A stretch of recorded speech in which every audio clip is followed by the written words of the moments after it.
So that was asked about English, BBC, for those tricky grammar questions. Moodle. Let's get rid of some of these.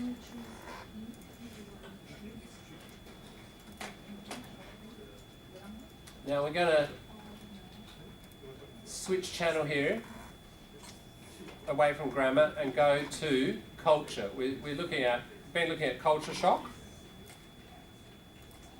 I'll just grab your computers. And I've mentioned the Hofstadter model. 3, 2, 1, here we go. I'll show you where it is.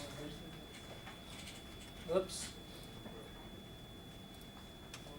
Okay, under Australian language and culture, this section is the section that some of it will be relevant to what we're doing on culture shock.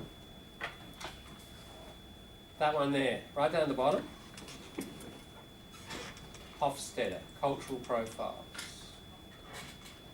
So when we're looking at culture shock, that's obviously about, you need to click it again there, cultures being very different. All right, you come from a different culture, you arrive in Australia, they're different of course, but in what way? As I suggested last week, if you have certain frameworks to look at the dots of your experience, sometimes it helps make a pattern and makes things understandable in a way perhaps you hadn't thought about, and it might help you to process your difficulties.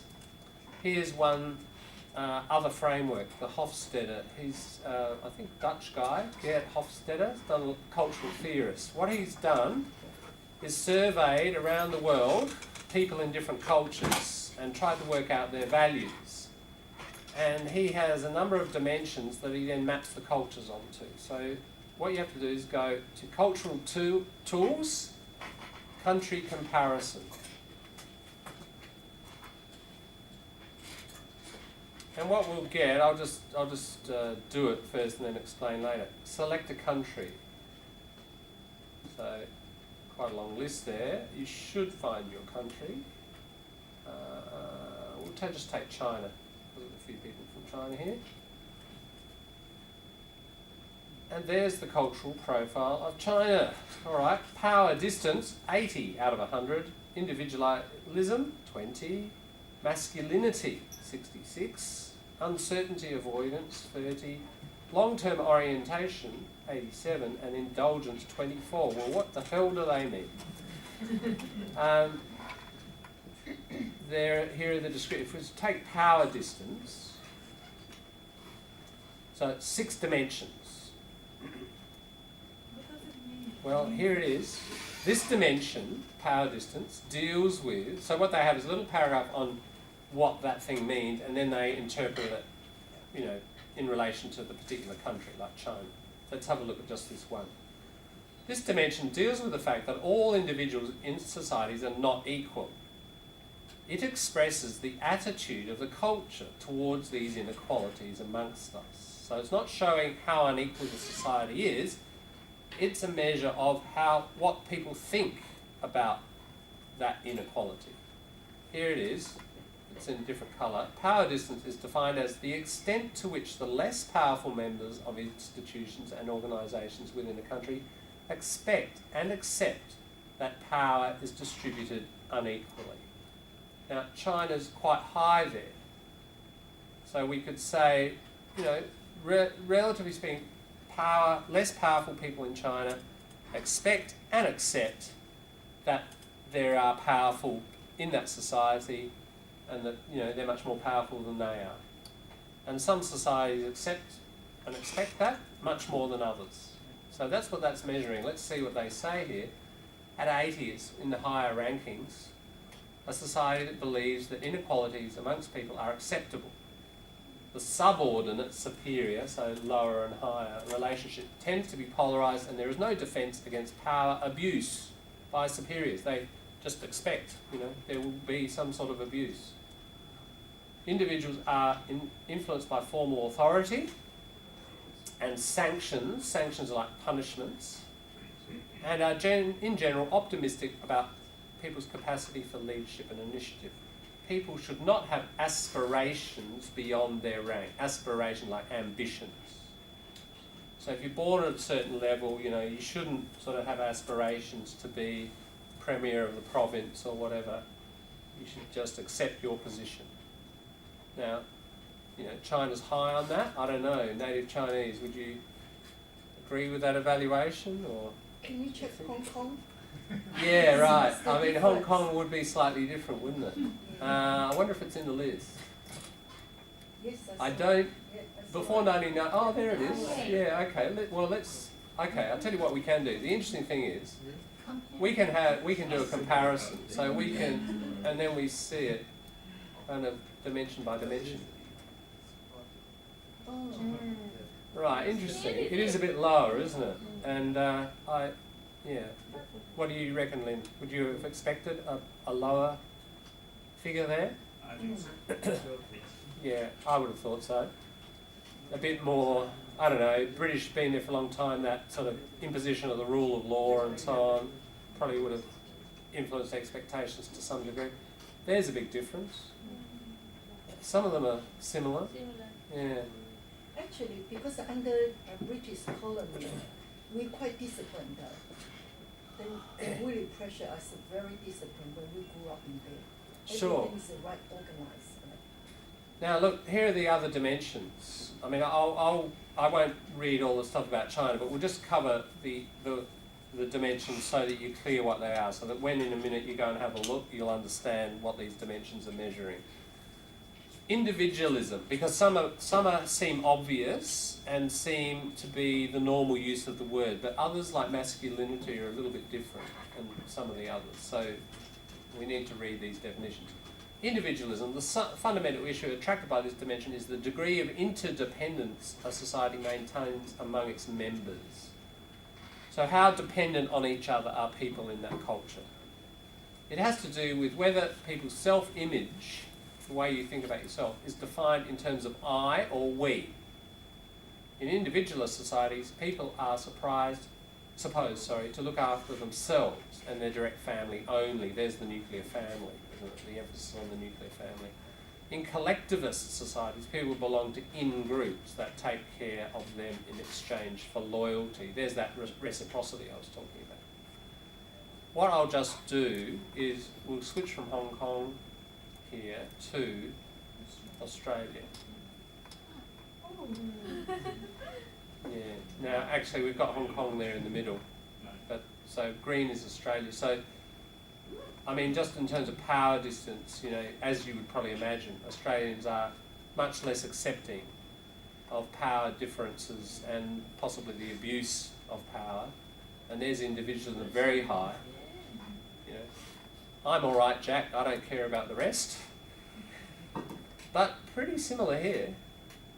Well, let's move on to masculinity and see what that is. A high score, it means you're good at the football. Good at footy, mate.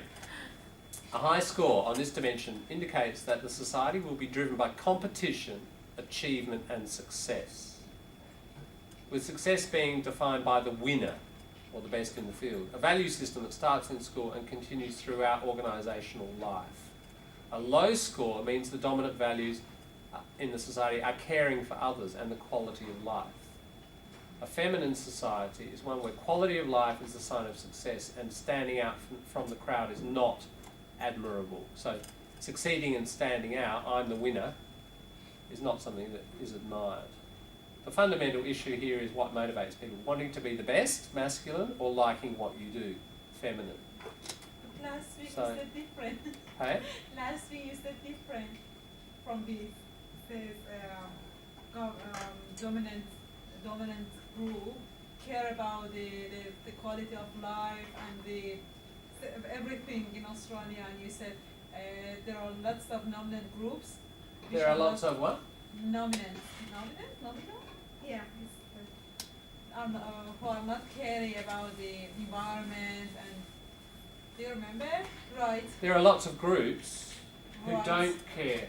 Sure, look, masculinity and femininity would be a right-left thing as well, wouldn't it? Yeah.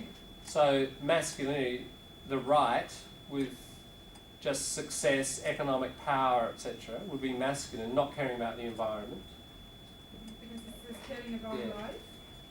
Is it- Well, it would suggest, you know, it's not totally high scores, but it's sort of towards the upper end, isn't it? Yeah, I don't know, I'm not quite sure, Marley, how you think what I said contradicted that, I'm not sure. Good, others and quality of life, caring for others. Yeah. It's right, values in society. Yeah, but what did I say last week, do you think? When you were explaining about the nominant groups, which are the governments, Dominant dominant groups, dominant, yeah. which are mostly governments, like the beneficial of the government and the policy, Yeah. the caring of the money around the economy, Yeah. and you said they are not caring about the environment. Oh, yeah, yeah, yeah. Or the equality between, for example, That's right. gender, Yeah. or I've got maybe it's the And- meaning of this. And that's right. I mean, you know, all these societies are masculine in the sense they're concerned about power, success, whatever, and they're not focused on the quality of life. So that's consistent with what I'm saying. Yeah. Because Australia, I mean, they're scoring relatively high, not the highest, but they're not in the lower half. Mm. Yeah. Okay, moving on to uncertainty avoidance. This is a tricky one. The dimension uncertainty avoidance has to do with the way that a society deals with the fact that the future can never be known. Should we try to control the future or just let it happen? This ambiguity, should we do this, should we do that, brings with it anxiety, and different cultures have learnt to deal with this anxiety in different ways.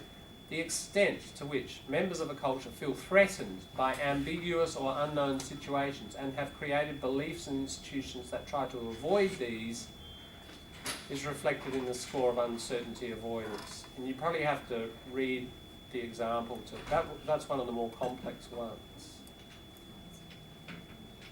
Right, we're scoring fairly highly on that. Whereas my reading of this would be Chinese cultures tend to say, well, that's just fate, you know, but there's less of that going on in Australia. Long-term orientation is how every society has to maintain some links with its own past while dealing with the challenges of the present and future. Societies prioritise these two goals, existential goals, in our existence differently.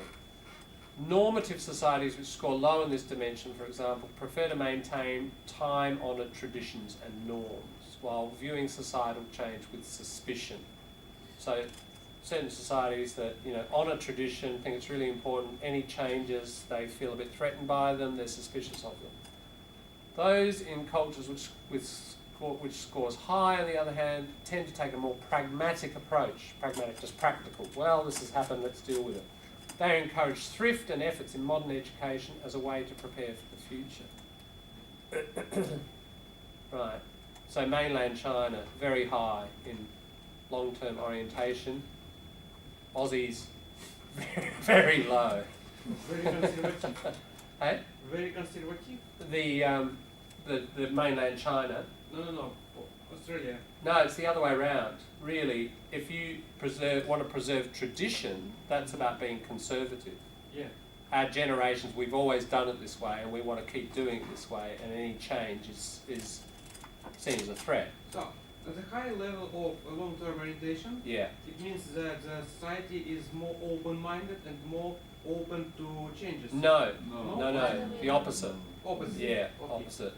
Yeah, that you view yourself as part of a long tradition, like say the Chinese tradition of seeing yourself as the successor to many generations, and you know, respect and even worship of ancestors and so on. You know, and you're just a little link in a long that will go on in the future for centuries as well, right?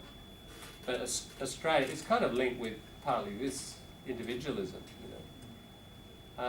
Long-term orientation, you're not thinking necessarily about the next generation, it's just, I've got my credit card, I want to use it now, you know. So how, when you plan through your life, do you plan for into the next generation? Or do you just live for now? Partly linked with that. And do you just go with the changes? And do you observe tradition? What's that? Live for now, so why Australian is indulgence is high. Yeah, indulgence, yeah. Let's have a look at indulgence. Yeah, it is high. It is very high. Yeah. Which is, okay, indulgence. One challenge that confronts humanity now and in the past is the degree to which small children are socialised. Without socialisation, we don't become human. This dimension is defined as the extent to which people try to control their desires and impulses, based on the way they were raised.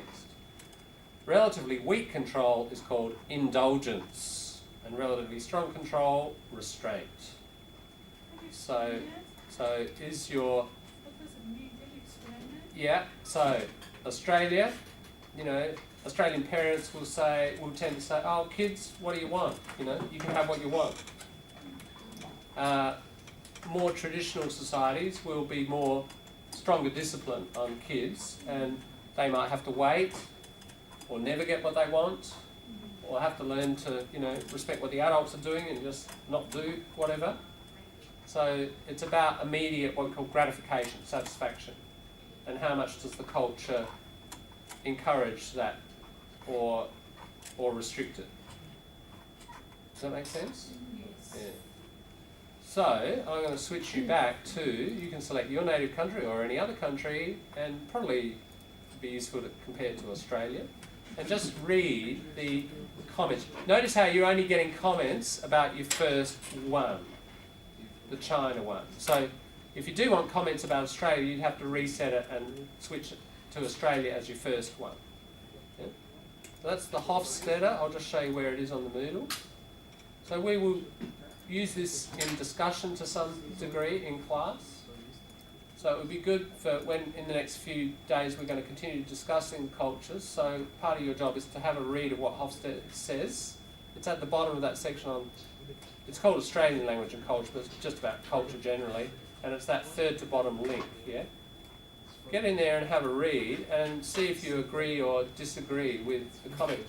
The comments and the analysis is based on research. It's not just he picked the figure out of the air.